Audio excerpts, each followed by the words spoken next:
Yeah, good afternoon. Good afternoon, everyone. This public hearing of the Committee on Public Works is hereby called to order. Um, since the previous hearing was just suspended, we can now resume the hearing. This time, I would like first to ask the committee secretary to acknowledge our guest.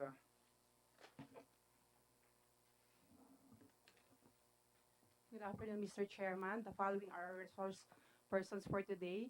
Mr. Ferdinand Pecson, Executive Director, PPP Center. Director Jeffrey I. Manalo, Deputy Executive Director, PPP Center. Director Eleazar Ricote from the PPP Center.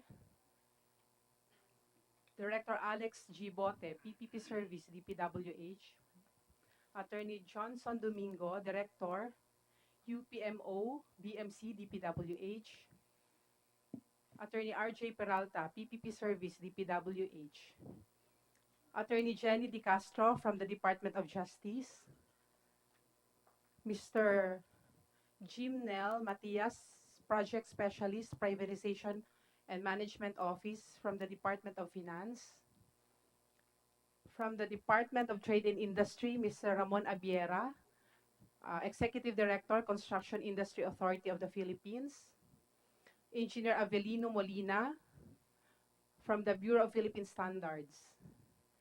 Engineer Mario Gaudiano, Division Chief, Standards Development Division, Bureau of Standards DTI, and Engineer Johaina Al-Sheikh, Bureau of Philippine Standards.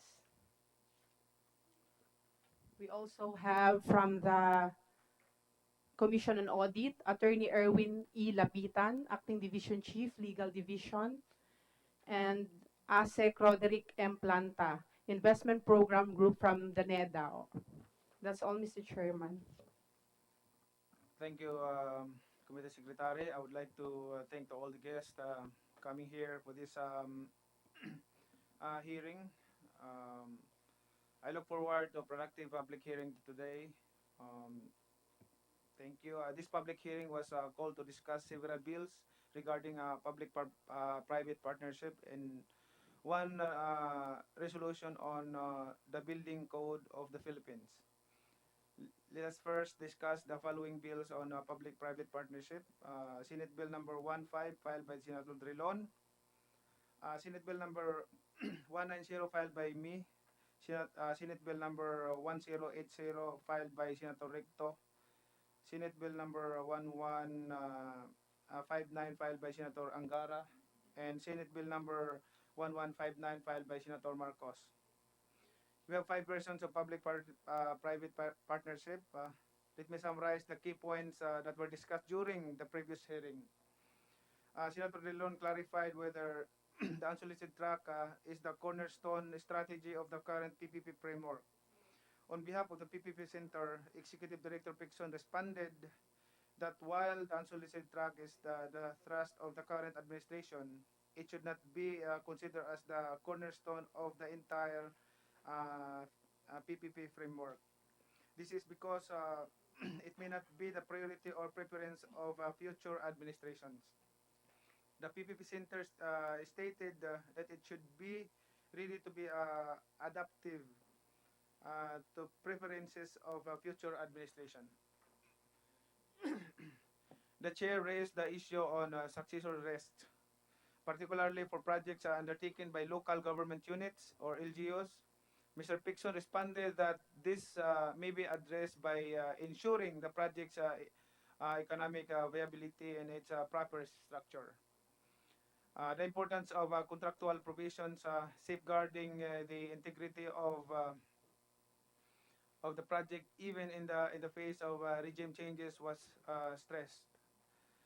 Senator Gatchalian raised what he considered as some unfavorable provisions on PPP projects, such as that of the MRT3 contract, where ridership is guaranteed. He asked how these sweetheart deals, as the good senator termed them, can be avoided. In response, Mr. Pixon emphasized the importance of an independent approving body for PPP projects. And Senator Drilon also inquired whether LGUs indeed have the sole say in local projects and ask how the government can guard against decisions of LGUs which may be argued as not anchored on public interest. Mr. Pixon confirmed that LGUs have autonomy over their PPP projects, but noted the importance of balancing local autonomy and the need to protect public interest. Right now, there is a very strong preference for unsolicited joint ventures, and these are not covered by the BOT law. The chair instructed that the proposed PPP Act should address the concern expediting the processing of PPP projects as this takes too long under the current framework, estimated about 2 to 3 years. Senator Gatchalian shared the same concern about the time it takes to do feasibility studies, creation of a legal framework in the case of LGO, and the completion of necessary legal documents. He proposed to have a mechanism that would shorten the time frame of processing PPP projects.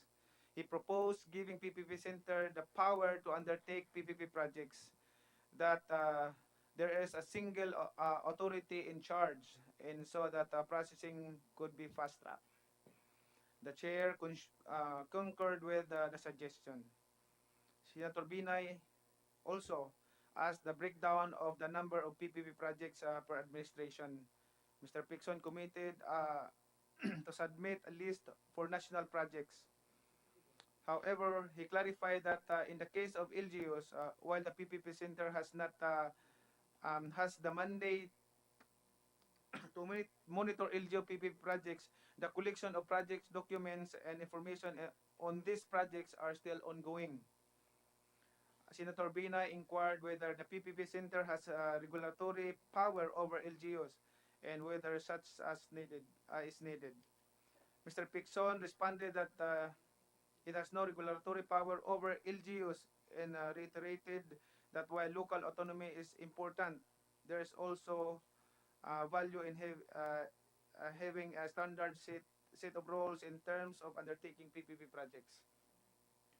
The senator instructed that the body will consider the lessons learned in the past PPP projects. The chair further instructed the inclusion of a provision in the PPP Act mandating impact evaluation for PPP projects. This is we're talking about the research evaluation and impact evaluation for before we enter into an agreement or starting the projects. And Senator Marcos inquired about the DOF's position on the proposed incentives for PPP projects, including the proposed exemption from some transfer taxes. Senator Marcos proposed to align and harmonize the proposed penal provisions in the proposed PPP Act with that of the existing provisions under Republic Act 9184 or the Government Procurement Law Reform Act. The PPP Center manifested that an executive version of the PPP Act is being finalized through the Interagency Infrastructure Committee. As such, Senator Dillon moved to suspend the hearing and wait until the draft executive version is submitted. Otherwise, a technical working group may be convened to facilitate the enactment of the proposed PPP Act. So that's the conversation on the last hearing. So we now proceed to Q&A. Let us start this public hearing with the most vital questions. First, I would like to ask, why do we need this PPP Act? How important is it for us to prioritize this measure? Can you answer that? Good.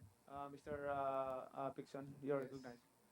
If I may, But Honorable Senator. before you start, I would like to acknowledge the presence of Jaime Marcos, Senator Marcos. Go ahead, please. Honorable Chair and Senator Mr. Manny Pacquiao, and also Madam Senator Amy Marcos, my fellow colleagues in government, good afternoon. So the question that has been posed to us is, uh, if I may put it in another context, is what's the urgency? Why do we have to have this PPP Act? There are three things I would uh, like to mention. And the first is regarding local government projects or LGU projects. Um, a number of LGUs, and in fact, I would say really a significant number of LGUs have been doing PPP projects in the form of joint ventures, and most of these are unsolicited joint ventures.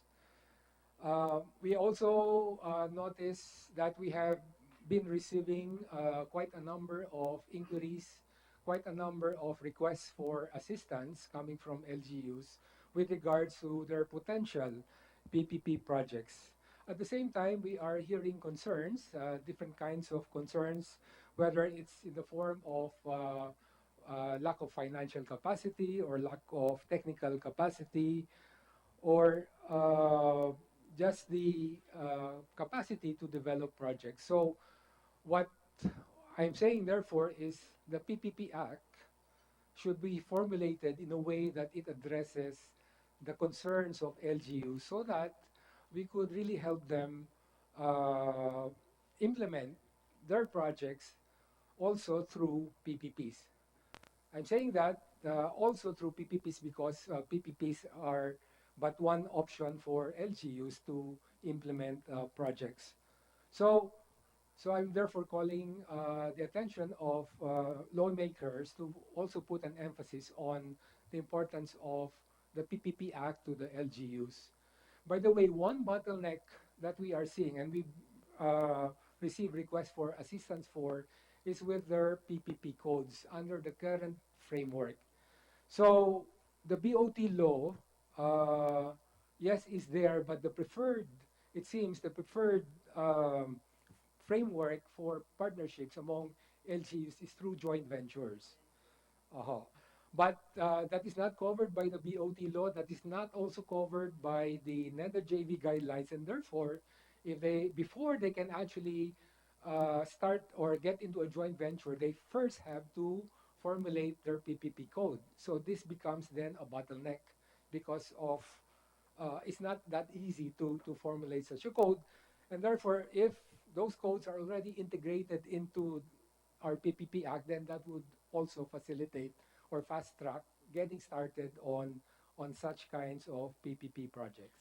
How about this proposed DOF position on proposing incentive for PPP projects, including the proposed exemption from some transfer taxes?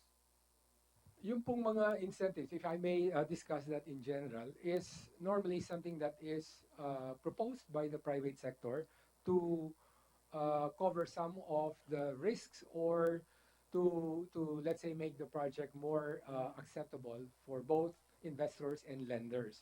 But this should be subject to clear rules. We should have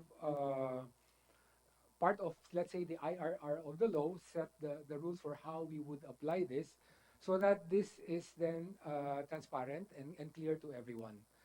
So, but this should be studied also or applied on a project by project basis, meaning if a project by itself is already uh, feasible, even without an incentive, then that begs the question, why still provide an incentive? So we need to look also at where the project where a particular project is with respect to its viability before we say, okay, let's apply this rule or let's apply this incentive provided for by the law. Yes, Mr. Chair. Okay, Um, yes, you can go ahead. yes, maraming salamat po. Thank you very much for Mr. Pekson. I actually wrote this bill with the LGUs in mind, given that the LGU leadership in breakthrough and pioneering projects is well recognized. Alam po natin na hirap ang ating mga LGU makapag-comply sa PPP. Unduly onerous para sa amin yon kasi medyo may hangover pa rin ako sa pagiging gobernador, hindi pa ako sanay pagiging senador. At napakahirap talaga ng proseso ng PPP. Magkaroon lang ng Swiss challenge at yung mga unsolicited bid and all that stuff. Saksakan ng hirap sa LGU kasi yun nga, sa mga probinsyang malalayo, katulad sa Sarangani, sa Mindanao, sa amin sa Ilocos, sa kabilang dulo, wala namang investor na kumakatok sa amin. Talagang maghahagilap ka at magpupursige ka makahanap ng mag invest sa inyo. So napakahirap talaga. And as you mentioned, ang ginagawa na lamang namin, yung joint venture agreement through local ordinance. Kasi nga hindi kami makapag-comply. So yung ginawa ko, sa aking draft, mas simpler yung proseso para sa LGU sa sections 11 to 14, Article 3, na sana hindi na pilitin yung mga LGU makapag-comply. But at the same time, lagyan ng reglementary framework. Kailangan silipin pa rin ang mga PPP. Kasi sa ngayon, halimbawa, hindi ninyo alam kung anong ginagawa namin sa mga windmill sa Ilocos Norte, sa solar, sa renewable.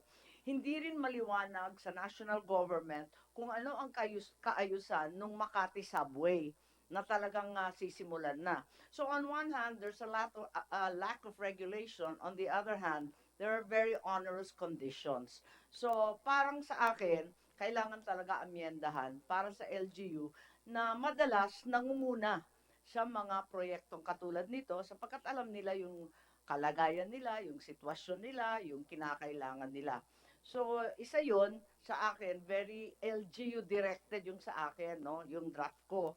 Pagkatapos tinanggalan ko ng mga exemption ng mga real estate and property and local taxes dahil nagiging deterrent rin sa mga LGU dahil nalulugi ang LGU kapag binigyan ng exemption ng isang katutak.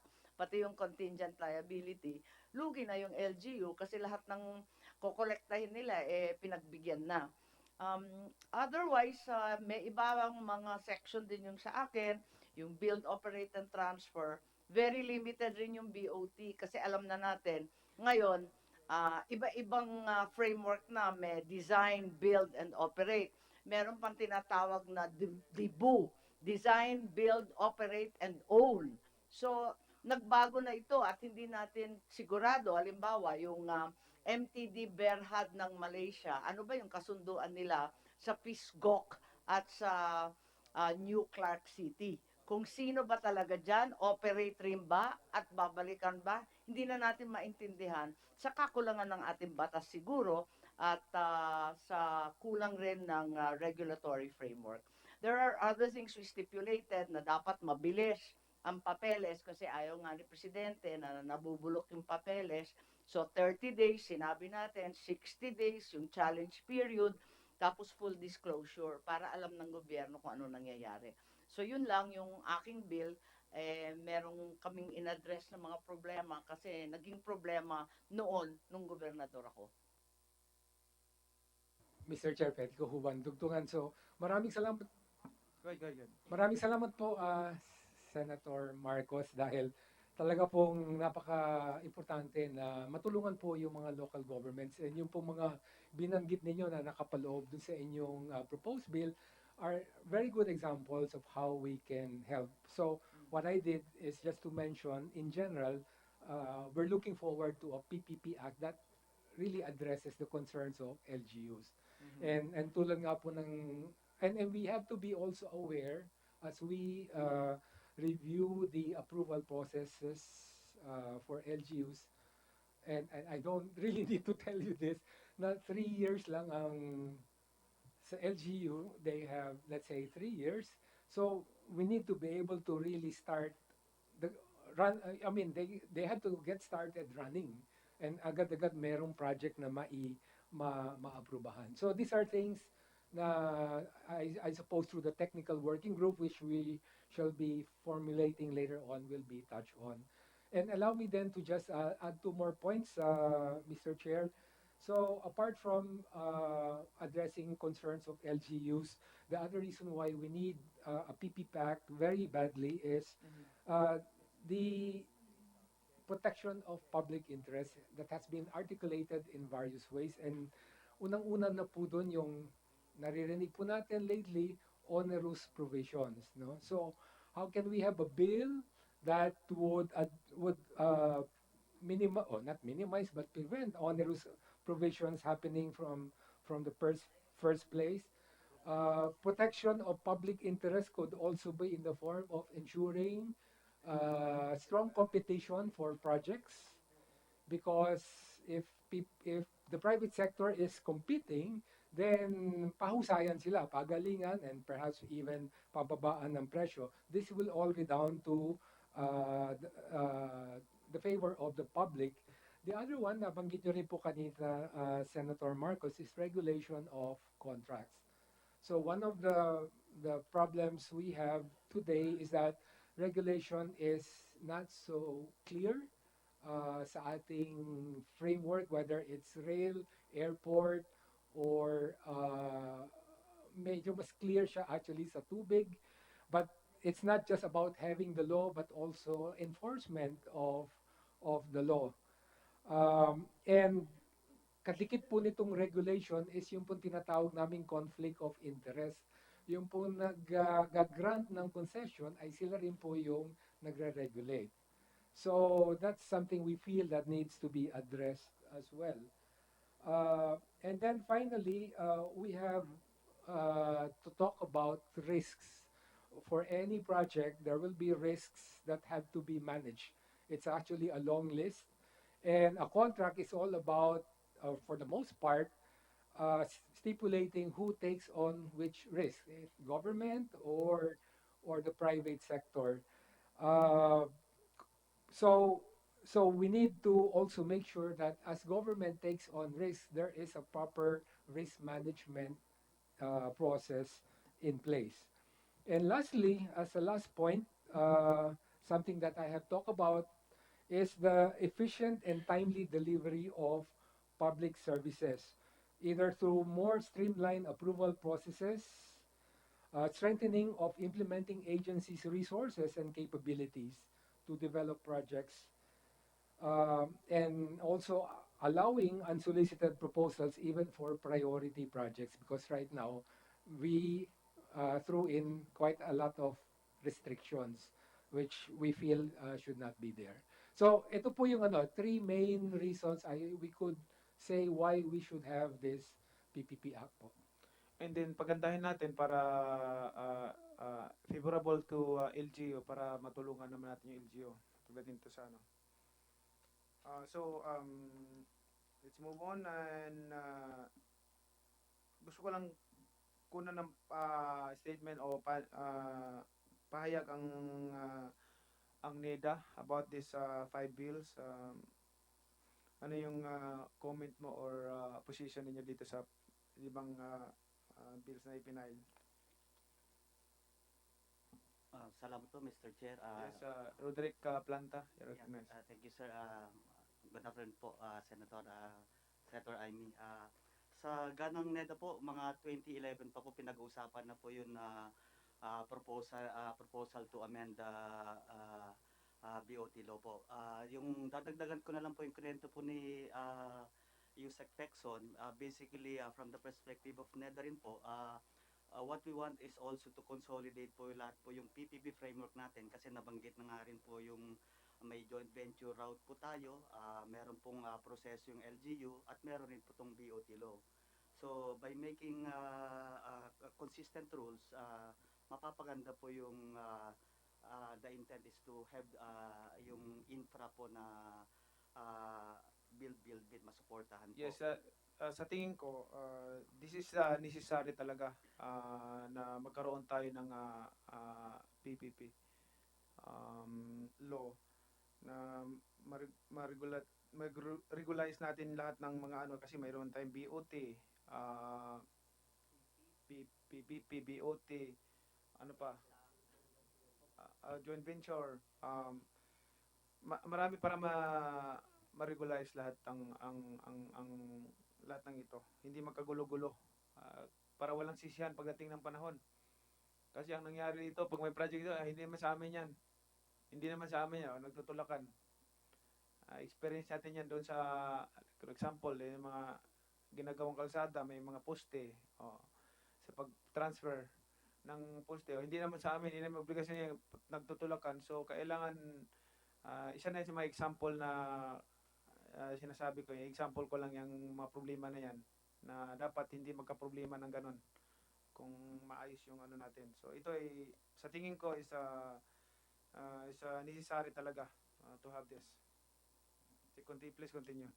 Sige po, magpapadalhin po kami ng formal na sulat and reply po. Pero ah, may mga iniisip pa po kami mga possible refinements sa existing law, gaya po ng greater challenge period, yung pong nasabi ni Yusek Pexon na yung sa LGUs and mga lawigin yung pong mga definition po natin ng mga BOT projects. Saka parang partly rin po, some feel that yung title po na infra po, PPP for infra unduly limits kuwan po, so parang pwede pong development projects na lang to include also technically infra pa rin po, pero mga social infra po like health hospitals, and then yung pong basically yung sa competition sa unsolicited proposals, marami po mga salient features yung gusto Can you po cite some paragraph or section in this bill na maganda at napaka-importante? teka lang sir, parang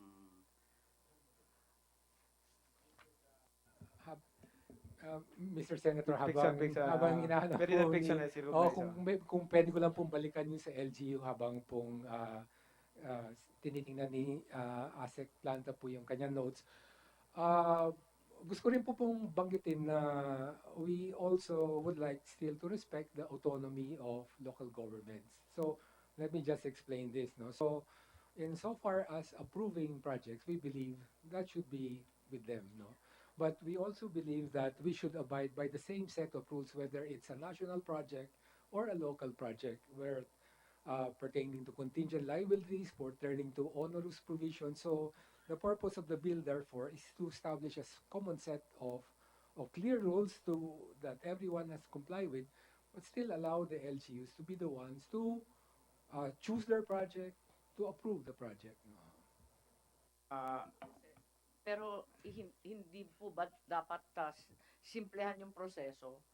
Kasi hirap na Tama hirap po, kami sa mga counter bids at saka yung oppositors. Wala naman kasi, di ba sa probinsya, maswerte ka na kung makadali ka ng isang investor na maayos. Marami na pong ideas, Madam Senator, na pinag-aralan po ng PPP Center. If I may just give one example po, sa traditional approach po, bago makapag-bid sa isang proyekto na solicited, kailangan bumuo na ng feasibility study ang ahensya. So this could be national or local. Pero gaano katagal bubuo ng Nahihirapan yung mga feasibility LGU, study? especially Napakatagal ho. yung mga Tapos, malalayo. pagka ready na po ang bidding, yun naman pong private sector, ay gagawa rin sila ng study. Hindi naman basta-basta sila magbibigay ng bid na hindi nila pinag-aaralan. So, yung time government takes to do a study and the time it takes the private sector to do a study, baka ubus na yung 2 taon. So, wala na talaga maiiwan na panahon. And that's why we're seeing very few of these solicited proposals. So, ang nangyayari ngayon, unsolicited na lang. So, pag-submit na ng proposal ang uh, ang private sector. The problem with unsolicited proposals naman po ay yung kawawang private sector, they're actually guessing what government wants kasi unsolicited nga supposedly hindi alam, no?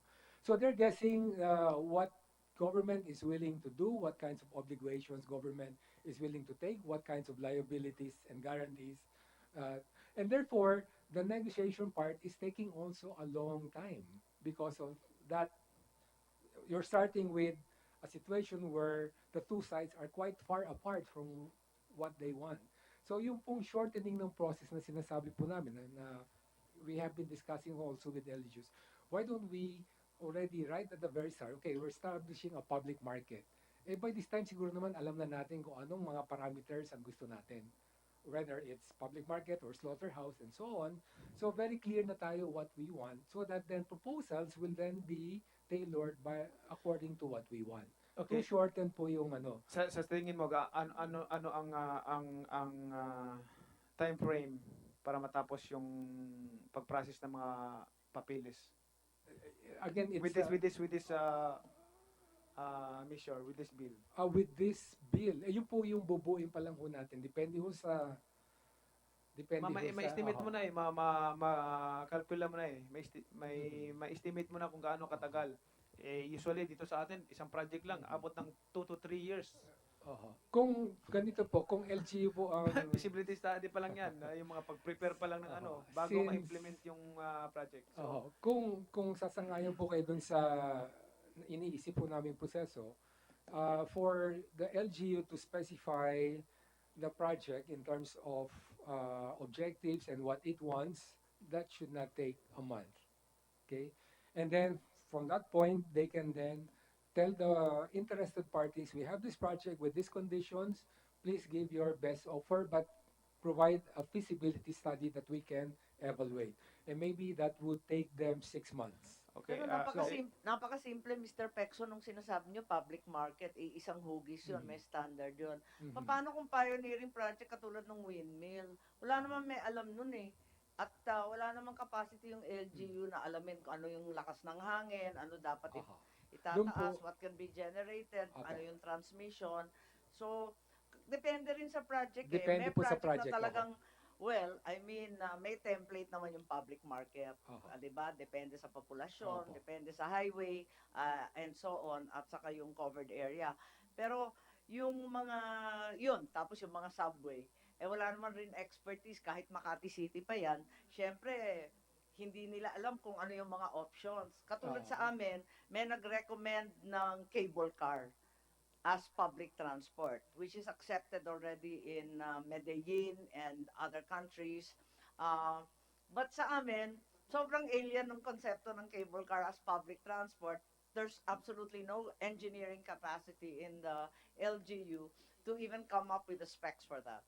Tama po. So, depende po sa project. Now, for those complex projects, tulad po ng sa windmill or even yung pong sa cable na binanggit nyo, which is in, I think, in Colombia or somewhere in South America. Oh, in Colombia.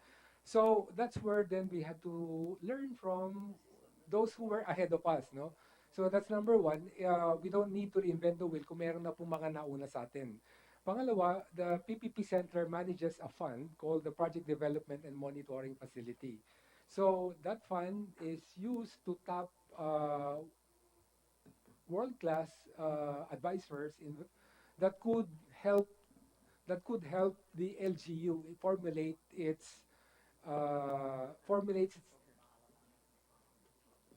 provide specifications of the project and provide the terms and conditions that private partners could then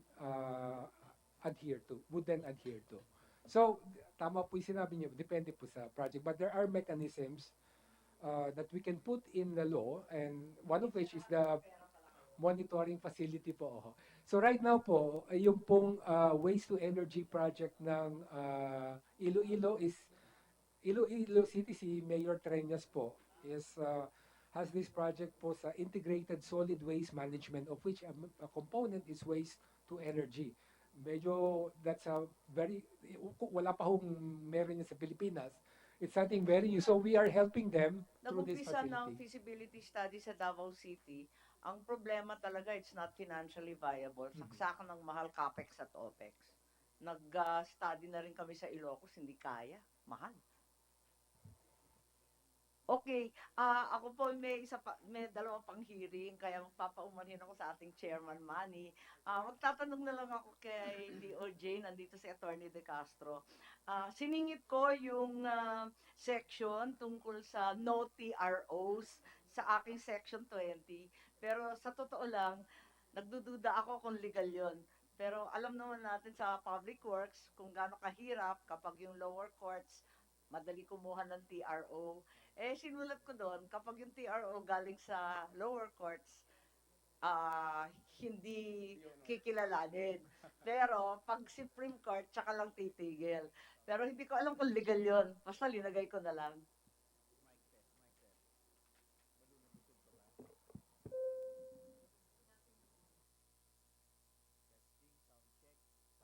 Good afternoon, Your Honors. actually subject to the submission of our official position paper.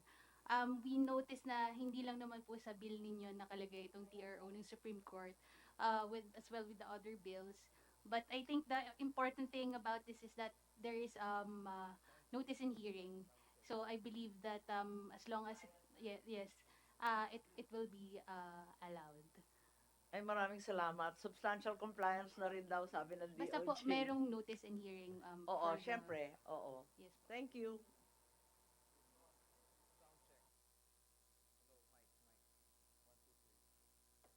Thank you, Senator Marcos. Um, itong crucial na tanong ko sa ano sa COA.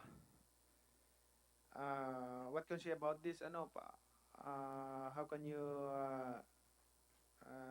regularize the audit for this PPP project?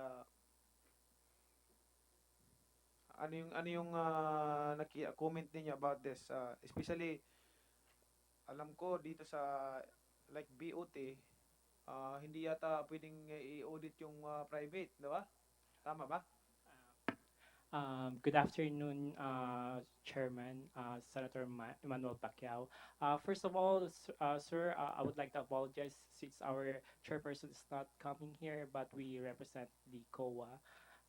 Sir, as regards to your question, kung hindi po pwedeng i-audit po ng COA ang private entity, I guess, sir, pwede pong i-audit ng COA provided na there's a disbursement of public funds involved.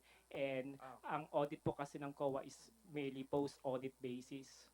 And with regards to the proposed Senate bills, we are still drafting our position paper, and we will submit as soon as the position paper is You can audit finalized. kung ano yung nagastos, kung ano yung lumabas, pero ano yung income?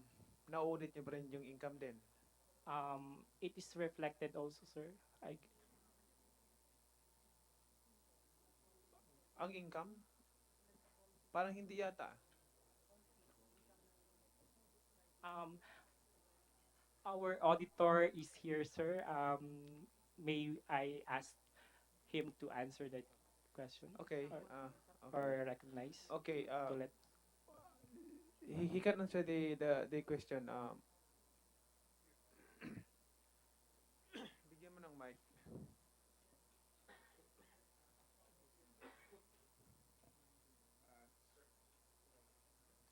Sir, good afternoon. What's your name again? I am Renato Rosales, the supervising auditor of the Department of Transportation Audit Group, who also implements PPP projects. Okay. Insofar as auditing is concerned, for the Department of Transportation, we only limit our audit on issues wherein there is exposure of government funds. Insofar as the revenues collected by private proponent, naka-integrate na po yun, sir, sa PPP contract and they are entitled to their return of investment and hindi po siya subject sa audit ng COA. Okay. So hindi niyo na monitor like toll fees. Hindi niyo na monitor kung magkano yung income. Sir, technically pagdating po sa mga yung mga national roads requiring collection of toll fee, in terms of regulations, nire-regulate lang po yan ng Toll Regulatory Board, pero ang nakakapag-generate po ng income ay yung pong operator. So hindi po yan nakikita po ng COA, sir. Hindi nakikita ng COA. Okay.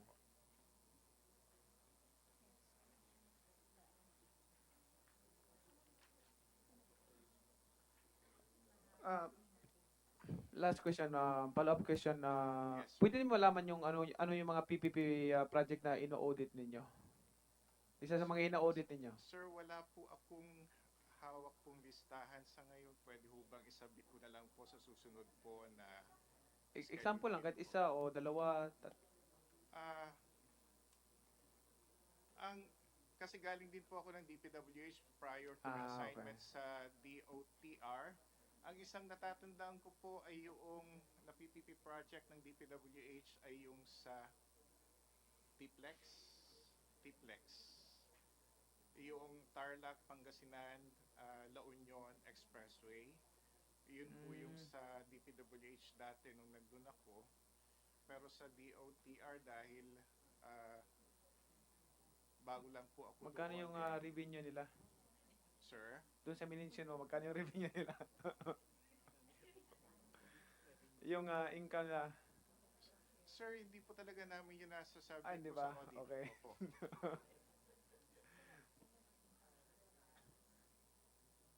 Kasi para malalaman din yung income sharing ng Makikita po siguro yun, sir, doon sa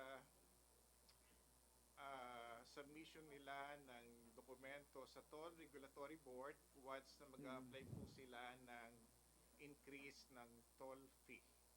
So, ang makakapag-provide po siguro, sir, ng information regarding dun po sa revenue na generate, pwede po siguro yung TRB as the regulatory office po doon sa pagre-regulate po ng mga toll fees.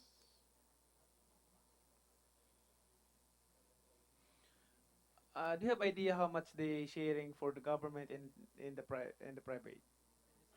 Sa TPX, yeah. Sir, wala po. Wala. Kailangan pong tignan po isa-isa, sir, yung mga agreement po Okay. para magkaroon po tayo ng idea. Sa TPX lang, hindi mo.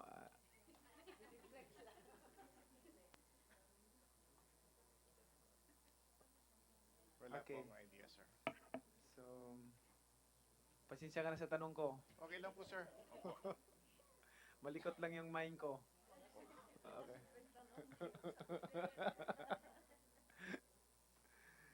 Thank you.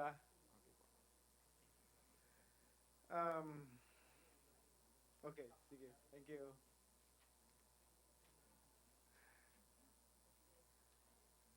May I ask the PPP Center what are the status of the PPP bills sa lower house? Ano na ba yung status sa lower house? With your Moving. permission, Mr. Senator, Director Manalo po, siya po kasi nakatutok po doon. Gumagalaw pa explain. doon? Gumagalaw pa? We have bills filed in the House of Reps, Mr. Chair. We have the versions of Congressman Salceda, Congressman Villafuerte, Congresswoman Geraldine Roman, Congressman Rufus Rodriguez, and these are all pending in the House Committee on Public Works, chaired by Rep. Madrona. But we are closely coordinating with the committee secretariat, Mr. Chair. Nakapag-hearing na sila. The last hearing for this year, wala pa, Mr. Chair. Actually, since the assumption of Kong Madrona, hindi pa nakapagpatawag ng committee hearing. For this year? Okay. We do note, Mr. Chair, that the version of Congressman Salceda is actually already a consolidation of the older bills, 9 older bills filed in the last Congress. Okay.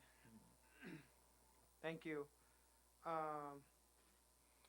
The all national government projects with the PPP pass through the PPP Center, yung mga national government projects with PPP, nandito ba dadaan sa PPP Center? If you're, Mr. Senator, if you're referring to the evaluation of projects, only those projects na dadaan po sa ICC process ang makikita po ng PPP Center, or where PPP Center would provide inputs to the evaluation. So there are projects that do not pass through the PPP Center, so yung mga maliliit na projects po ng mga local governments, but even the bigger projects, if it's a joint venture, and example po yung Cebu Cordova Bridge, hindi po yan dumaan sa ICC process because it is allowed under the PPP code of those two cities. Yung sa mga GOCCs naman po, For example, BCDA, they have a charter that allows them also to move projects, including PPP projects, by themselves. So hindi ho yun dumadaan sa amin. Gusto ko kasing silipin yun o yung lahat ng mga PPP projects. Masilip ko yung mga kontrata. Kasi nagtatrabaho ako sa government eh. So, government kailangan Pagdating po rektahan ko. Pagdating po, Mr. Chair, dun sa monitoring po ng projects, under our mandate, we are supposed to monitor, but that is secondary to the main monitoring being done by the agency implementing the projects. Our main goal po sa monitoring is to taking off from what you were telling us last time po, yung research and evaluation, para makapulot tayo ng leksyon para sa susunod na project. Yun po ang aming ginagawa. So, now we are translating those lessons learned from projects we have been monitoring into guidebooks, Okay. for sectoral guidebooks. So right now we are guidebooks and also knowledge products, meaning these are guidelines that various agencies can use to guide them for future projects. Thank you. And the reason why I want to see those contracts is because I want to know baka may disadvantages doon sa government part. So kasi maraming ganun eh. Kawawa yung government natin eh. Alam niyo sa totoo lang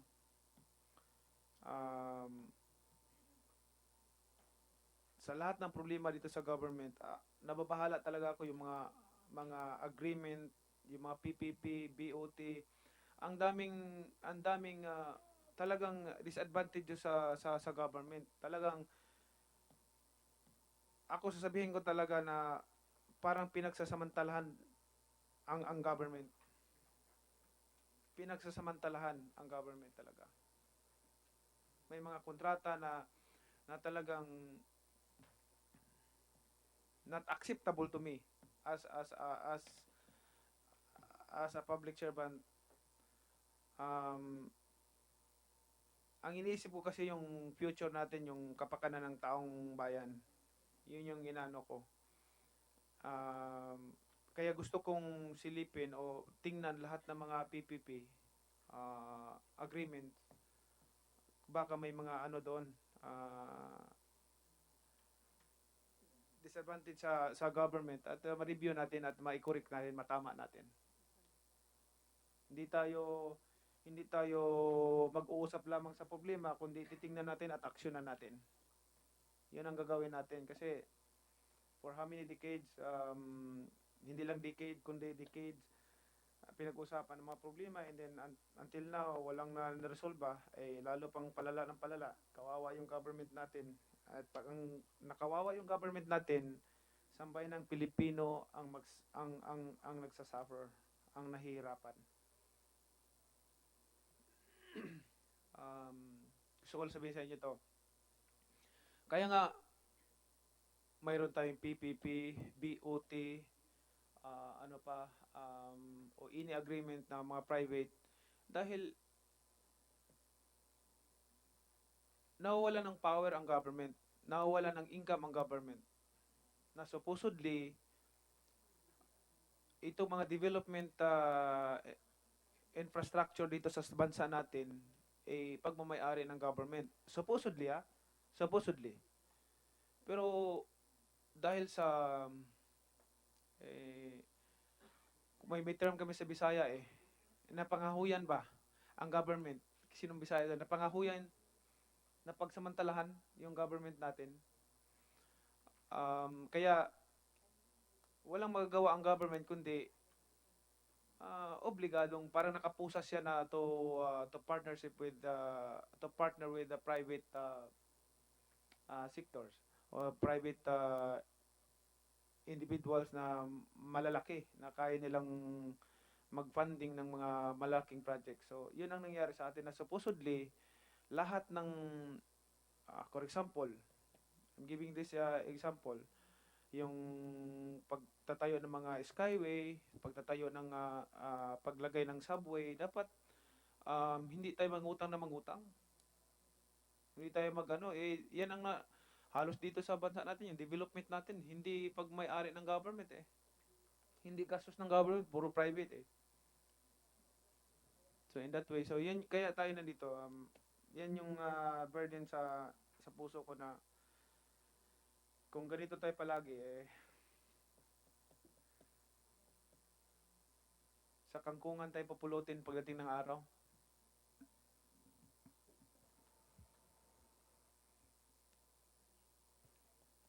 Sinasabi ko lang sa inyo kasi ako, burden talaga ako. Kung ang bahay kumikita ng kung ang bahay gumagastos ng 50,000 a month, ang bahay ay nakita lang ng 30,000, hindi tayo aasinso ng ganyang sitwasyon. Kung ang bahay ay nagastos ng 50,000, ang kita lang ay 30,000 a month, paano tayo makasurvive? Yan ang sitwasyon sa bansa natin, kaya kailangan tayong lahat magtulungan.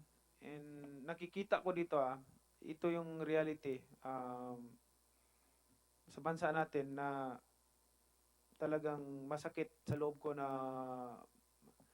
hindi lang yung mga government officials ang mga corrupt, kundi pati yung mga government employees, maraming mga government employees na corrupt na rin, na contaminate na sila sa corruption. So sad to know it, to know about that, na hindi lang yung mga elected government officials, kundi pati yung mga nasa government na corrupt. Ay alam niyo naman yung sinasabi ko. Yan ang talagang ano sa puso ko na dapat nating baguhin, dapat nating ituwid. So kaya nag-aano talaga ako yung mga kontrata na agreement reviewing na wala nang ituwid yung mga disadvantages sa agreement na natapos na nung mga nakaraang administration, o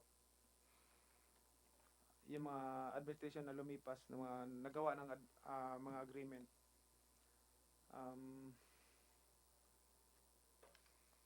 Kasi itong kaya nga sabi ko sa Mr. Pixon, sabi ko nga itong PPP Center na to na ilalagay natin, make sure na ayusin talaga natin ito at make sure na ang makinabang, ang makabenepisyo ay government. Kasi once makabenepisyo ang government, favorable sa government, when we talk about government is taong bayan yun, taong bayan. Sambayan ng Pilipino, hindi lang individual. So, kaya para sa akin, it's necessary to have this PPP Center to regularize all the agreements and negotiations,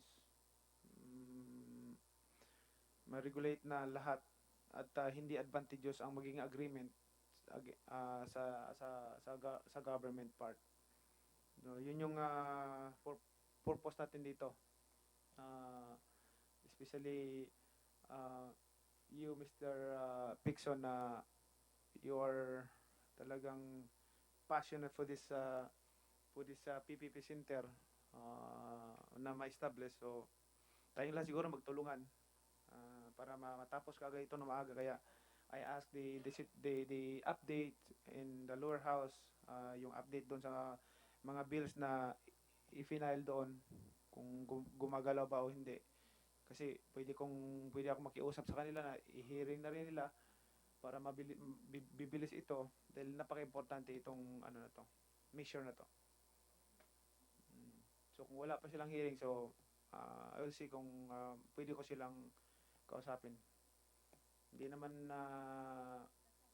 wala naman sa akin yung pride yung ego. Hindi ako marunong nun, hindi ko alam yung ego, yung pride.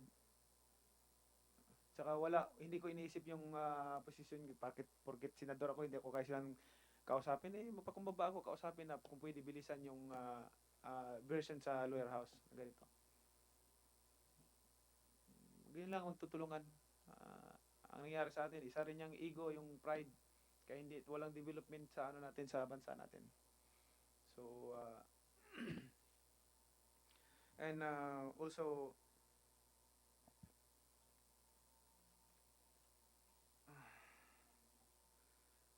let me clarify again, Mr. Pixon, what is the nature of your office again? And are you under the office of the president or are you under GOCC? Neither po, Mr. Senator. Kami po ay attached sa NEDA.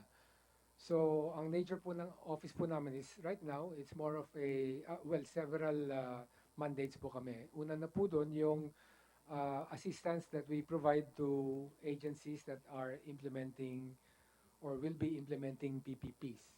So, that assistance can be during the development phase, that can also be during the procurement phase, that can also be during the implementation phase. So, in short, masasabi po natin na kami po ay more of a facilitator, no? So, we connect government agencies also with transaction advisors using the project development monitoring facility para matulungan po sila dun po sa mga areas na nabanggit ko ho. We also provide direct capacity building assistance, meaning trainings, workshops, and working hand in hand with agencies, especially local governments, to get their projects moving, no, from development all the way to implementation. So examples po ng mga tinutulungan po namin ngayon, yung nga, nabanggit ko na po yung City of Iloilo, at nagkaroon din na rin po kami ng agreement with the City of Ormoc, with Mayor Gomez, with the City of, with Bagao, which is a town in the north sa Cagayan po. We had been and we continue to help the government of Quezon City right now sa mga ano po nila, sa mga dialysis centers naman po 'yon. Bislig Surigao is also another beneficiary of the support through the project development monitoring facility. That is actually a water project. So, yan po ang basically more of assisting para magawa po ng mga ahensya yung kanila pong mga PPP projects. Thank you, Speaker. And follow-up question, how many PPPs per administration have been implemented? And what is the status of those have been implemented in the past administrations? Are they still operating? Yung mga PPP... Ready ka na? So, Mr. Senator, yung po si Director Manalo, because he's in charge of the monitoring, will explain po. Okay. Mr. Chair, based on our database of PPP projects, I should say that this is a moving number because part of our role is to monitor all these projects. So right now we have 145 on our list. If we break it down per administration, former President Cory Aquino had 9 contracts signed. So yun po yung benchmark na ginagamit namin, yung number of contracts signed under the administration. Former President Ramos had 43 contracts signed. Under President Estrada, 11. Under PGMA, 17. Under the former President Noy Aquino, 34. And the number under this administration is 31 and counting because we're still expecting more projects. And they are in different stages, Mr. Chair. Okay, thank you. Dami. Okay. To ano naman, to COA. I want to request and submit to the committee your latest report on audit findings sa mga um, big ticket PPP projects na audit ninyo. Take note that, Your Pwede Honor. niyo ba kung pabigyan niyo bigyan niyo Yes, sa Your secret? Honor. Update na lang. Okay. Think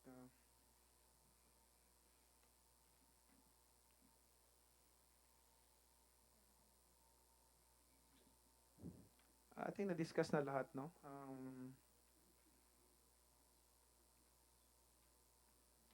Ito pa. Um, to Mr. Ikaw ang ano ngayon eh. Ikaw ang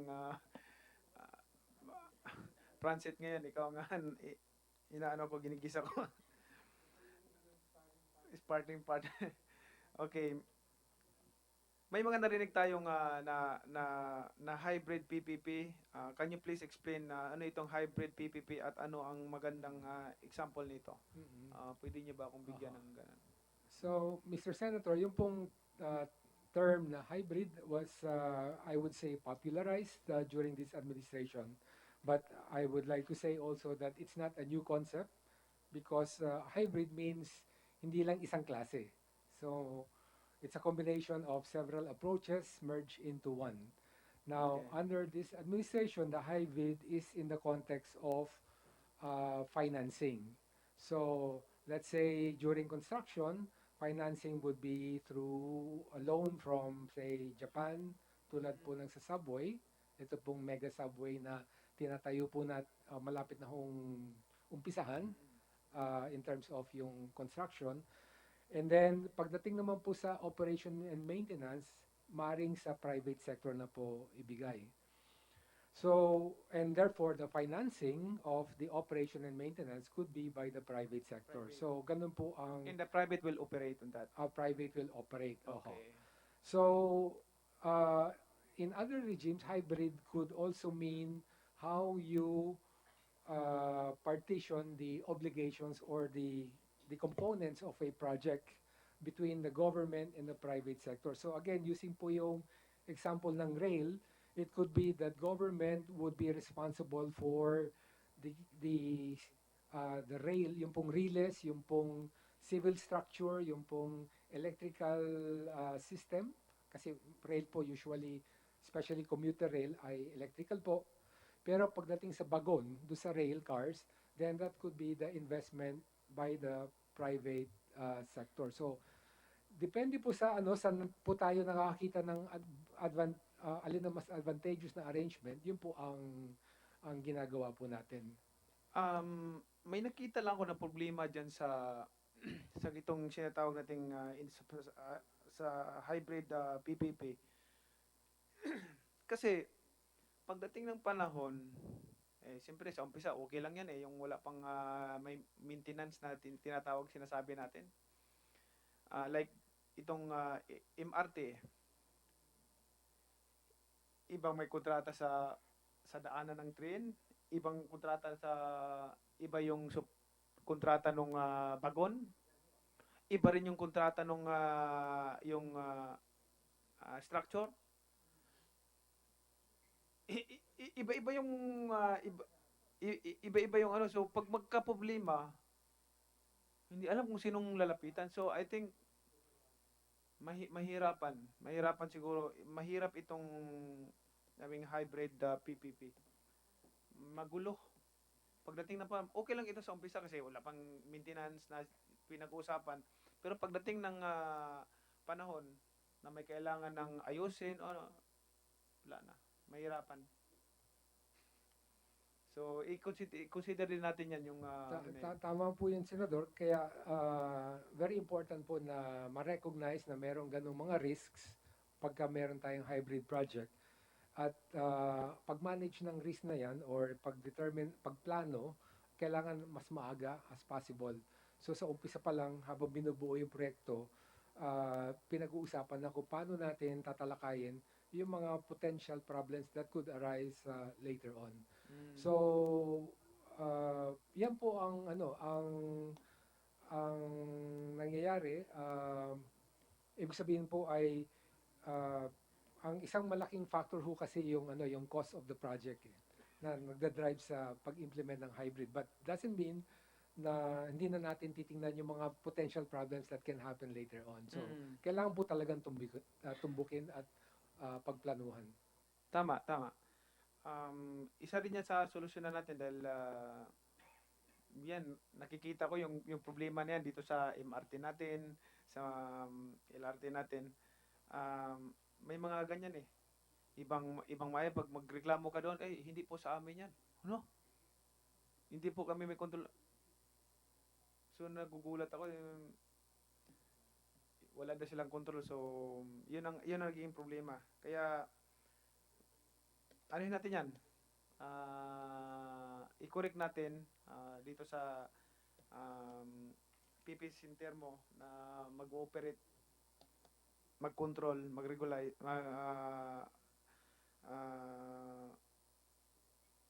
mag-regularize lahat ng PPP agreement.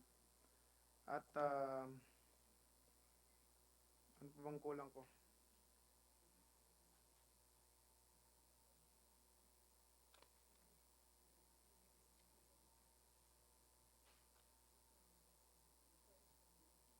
Your Honor, if I may, I just want to clarify the submission of the hours of these big tickets PPPs. Is this only limited for the present administration or? Even in the past. Okay. Yes, Lahat. Your Honor. Okay, Your Honor, I would like to manifest that this thing of these PPPs, big ticket PPPs, will be consolidated or attached to our position paper. Okay, sige. Thank you. Kailan namin matanggap yan? We will collate, Your Honor, and kasi po magtatanong pa po kami, magkukuha pa po kami ng data sa mga respective auditors of all, yes. Kasi para agencies. malapit, TWD na kasi itong bill na to after this. So, kailangan We natin will as soon as comply, possible. Your Honor, as soon as possible. As soon as possible. Kasi baka abutan tayo ng buwan, taon o Ah.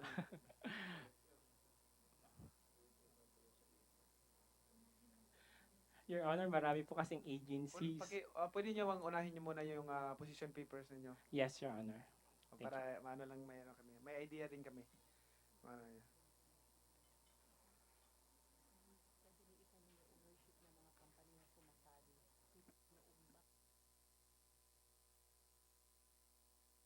Okay. Okay.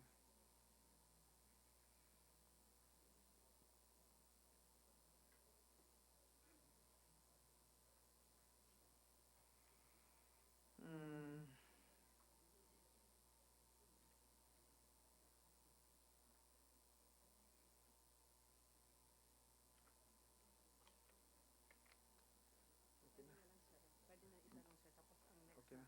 Dito na. I think na-discuss na natin lahat, no? Itong iba to natanong ko na to. Natanong ko na to.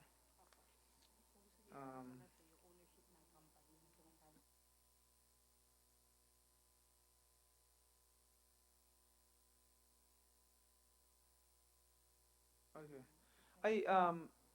Mr. Pixon, usually yung mga sumasali sa PPP, mga Filipino company or foreign company? Depende po sa proyekto. So, at saka laki po ng proyekto. So, meron po mga projects na consortium ang nag-propose nagsasubmit ng proposal. In which case, this would be several companies. And that is quite common po sa malalaking proyekto. Foreign and local, nag-consortium sila and then enter to agreement with to the government, right? Tama? Doon po sa unsolicited proposal po. Ganun po ang nangyayari. So they submit the proposal to government but still subject to approval under our BOT law. Meron pong proseso para po doon. Okay. Thank you. Thank you, Mr. Pixon. Ikaw talaga ang ka-sparring ko ngayon. Okay, dati natanong na lahat. Um, okay, let's move on. And at this point, let us discuss Senate Resolution number, ito yung resolution ni ni Bong Revilla. Number 184, introduced by Senator Bong Revilla, urging the Department of Public Works and Highways and all local government units to conduct an immediate audit and review of existing buildings and structures, thereby ensuring compliance to the standards set by the National Building Code on structural safety integrity, so as to protect the people against avoidable damages to property and lost lives. Tanungin natin yung Mr. Abiera, Mr. Ramon Abiera, uh, ng DTI. Opo. The DTI, okay. Are the current parameters and standards for the National Building Code still applicable for today, considering the natural calamities occurring? Ano pa ba siya? Applicable pa ba? Sir, may I mention that Construction Industry Authority of the Philippines is an attached agency of DTI, and we have very limited mandate beyond the monitoring through licensing, manpower development, arbitration of court cases, overseas and local domestic construction board developments. And fairly recently, we have established the construction industry roadmap for until 2030, and we have 30 action plans that also would harmonize with the National Building Code. However, the actual National Building Code actually falls on DPWH, because I'm also a board of consultant of the National Building Code. So the purview of the National Building Code is actually under the DPWH. And the stand of the Board of Consultants regarding the new proposed bills regarding the proposed to change the National Building Code is that we are awaiting which one among the bills, because there are so many bills being filed. So it will be very difficult for the National Board of Consultants to consider each and every one of them. So in the meantime, the Board of Consultants are actually focused on improving the IRR of the existing code, and we are trying to address those issues that can be addressed by the Board of Consultants, which we submit directly to the So you mean Department of Public Works. we need to amend the building codes? I think, sir, with all honesty, I'm an architect and a planner by profession. I think it should be updated. But however, now Okay.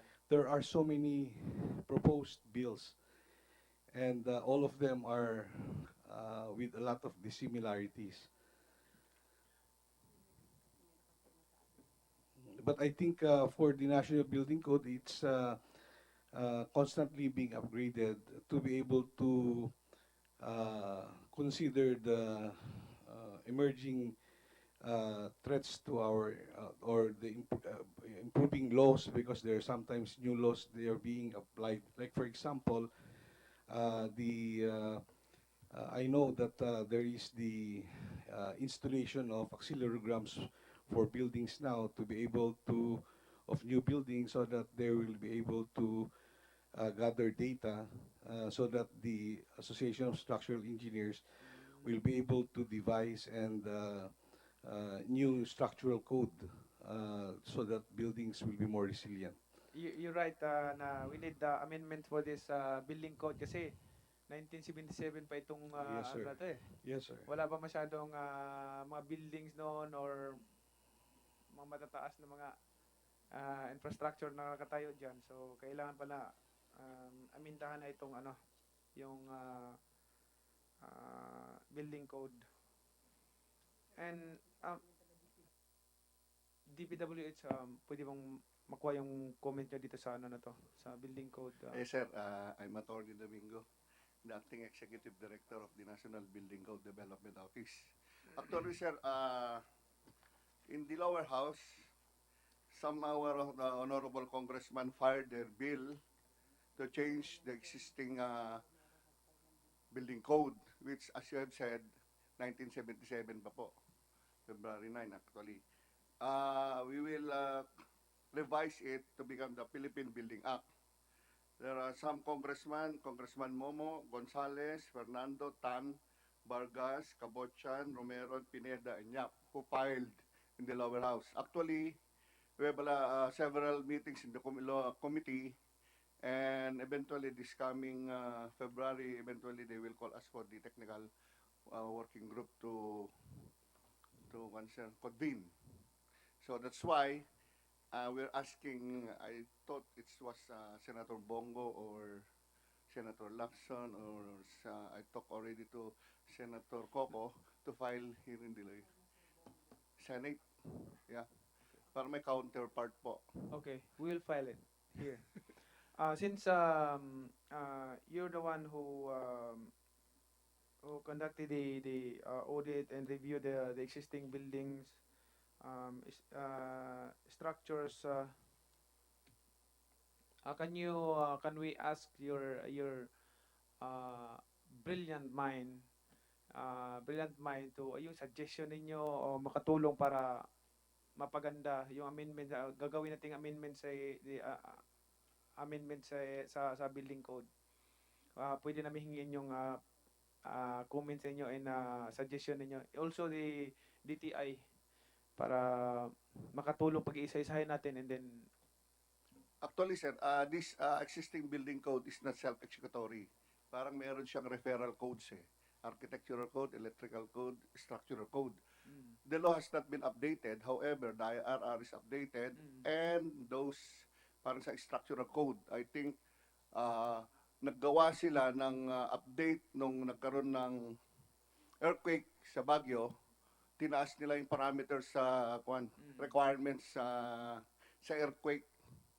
And then itong 2015 nagtaas ulit sila. I think 8 na ang ginagamit nilang design parameter. So just give me your suggestion and position papers about that, and also the DTI, Mr. Ramon Abiera, para your knowledge and his knowledge and my knowledge, and the knowledge of others na makasuggest para mapaganda natin itong ma-update natin itong building code natin. Okay? Sir, one thing more, sir.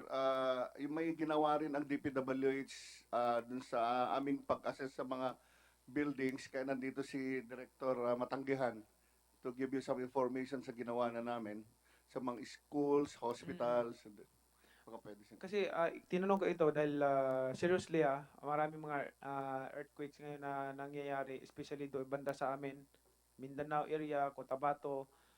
Ilang buildings ang nasira na hindi pa yata matagal yung hindi pa masyadong matagal yung building sa sira na lang ng mga government facilities na nasira agad. So may problema yata. Yun, so anuhin natin. Lalo doon sa amin.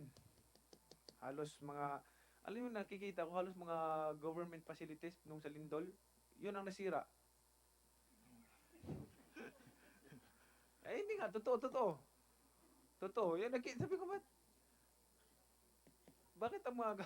Sir, actually, yan, sir, na pumasa sa, kasi may designer yan eh. May parameters yan. Tapos, nagsasubmit sila sa billing official. Hindi, government Yes, sir. buildings, private, ito, mga private, hindi naman nasira eh.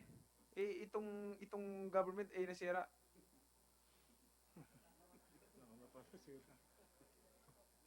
Pero sir, yung nakandak naman nila, sir, okay naman. Ako hindi mo maiwasan na ako mag-isip ng iba. ng ano, napatanggi nyo na ako. Hindi maiwasan makapag-isip ng ano eh.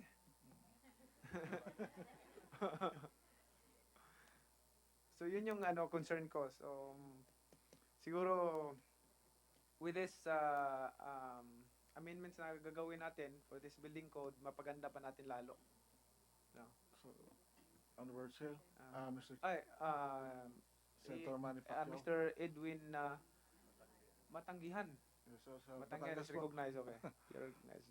Okay. So, DPWH recognizing the importance of strict implementation of the National Building Code, fully supports the advocacy of Honorable Senator Bong Revilla. Senate Resolution number 184, urging the DPWH and all local government units to the conduct of immediate audit and review of existing buildings and structures, thereby ensuring compliance to standards set by National Building Code on structural safety and integrity, and to protect the people against avoidable damages and to property and loss of lives. So with regard to this, on the part of the DPWH on this resolution regarding the conduct of immediate audit and review of existing buildings, as to its adherence to the National Building Code, we will concur. We concur with this resolution, and will comply with this this requirement. With regard to this, we will use the PEMA rating, the rapid visual assessment of buildings for potential seismic hazards. So, as a premise to this Senate resolution, it was mentioned that this is due to the recognizing the earthquakes which occurred in Toluna, North Cotabato last October 29, and then following 2 more earthquakes with the same epicenters. So we're using the PEMA rating, which is the same rating for buildings, which has been used in the Metro Manila, Honorable Chair. For the information of we have inventoried 5,962 public buildings in Metro Manila, which includes schools, hospitals, and public offices. So out of the 5,962, we have, I'm not sure about the numbers, but we in the Bureau of Design have, as a priority of, set by another bureau, have in phase 1 included 122 buildings in 2018. And then last year we have 200 buildings included for our design for seismic retrofitting. These are those buildings which has been set as priority for seismic retrofitting or found to be vulnerable to seismic failure. So most of them are school buildings and hospital, Honorable Chair. Then we have phase 3 this year. We're going to bid out for consultancy 250 school buildings. So with regard to the rapid assessment, which is I think the purpose of this immediate audit, this will be the basis for prioritizing which buildings need to be subjected to further engineering study. So yun po yung yung detailed engineering study, yun naman yung talagang because of the volume of or the number of buildings that we need to address, hindi po natin magagawa yun in-house. So ginagawa po natin yun with private consultants. Eh, paano itong, let me ask you a question. This Senate buildings, pasaba ito sa Lindol?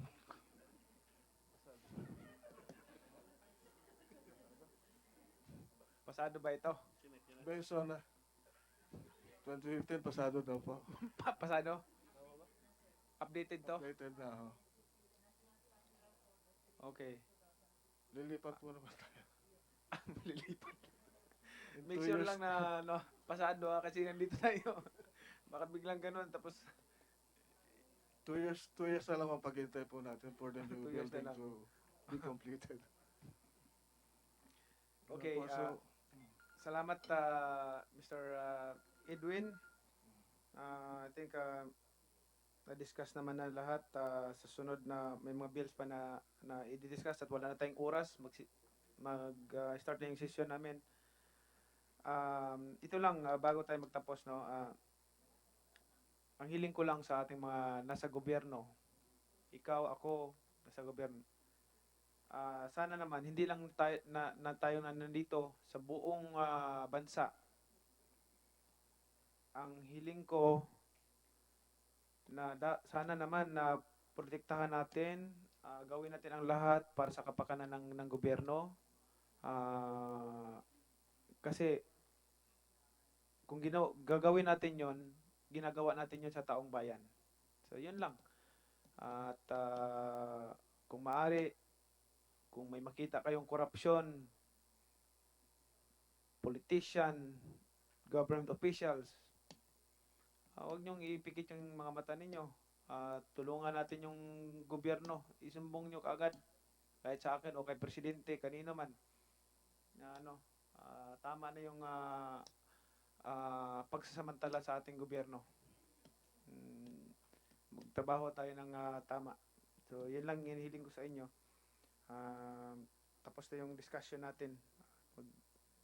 Maraming salamat sa inyong lahat, resource person.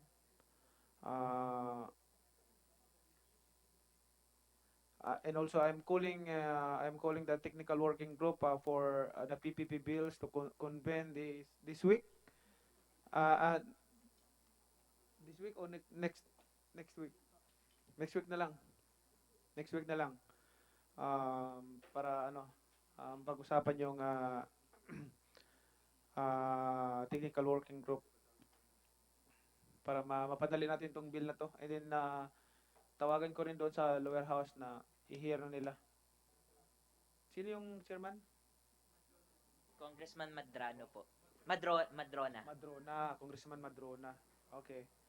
Congressman Madrona. Ayan natin. Tawagan natin. Kausapin ko man pagdating sa office. Since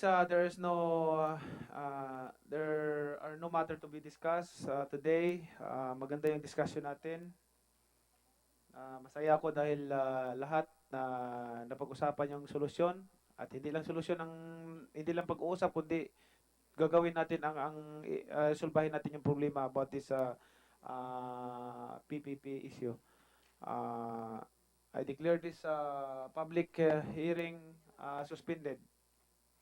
Suspended lang kasi ang hirap kumuha ng quorum pagdating ng Thank you everyone.